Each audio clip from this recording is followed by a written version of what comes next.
តារាចម្រៀង rap OG Golden ម្ចាស់ពានក្នុងកម្មវិធី The Rapper Fire រដូវកាលទី1បានទម្លាក់បទចម្រៀងថ្មីមួយក្នុងថ្ងៃកំណើតលោករតគោដោយក្តីនឹករលឹកព្រមទាំងដឹងគុណគោរពចំពោះគ្រូបង្វឹកដែលបានទទួលមរណភាពដោយសារគ្រោះថ្នាក់ចរាចរណ៍កាលពីយប់រំលងអាធ្រាត្រឈានចូលថ្ងៃទី6ខែមករាឆ្នាំ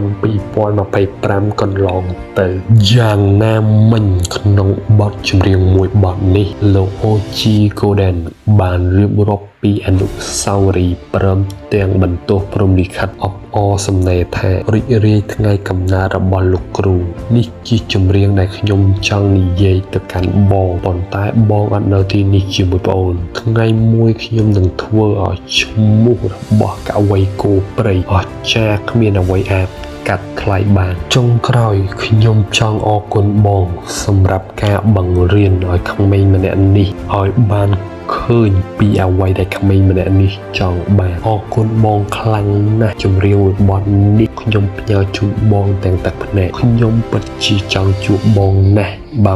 មានជាតិក្រោយមានសំណាងខ្ញុំសូមធ្វើជាសិស្សរបស់បងម្ដងទៀតយ៉ាងណាមិញក្នុងថ្ងៃកំណើតលោករតគោឆ្នាំនេះយើងសង្កេតឃើញថាបណ្ដាមិត្តរួមអាជីពសិល្បៈជាច្រើនបានបង្ហោះសំណេរអបអរថ្ងៃកំណើតជាហូរហែបើទោះជាគ្មានវត្តមានលោកបន្តទៀតក៏ដោយតែគ្រប់គ្នានៅតែចងចាំព្រមទាំង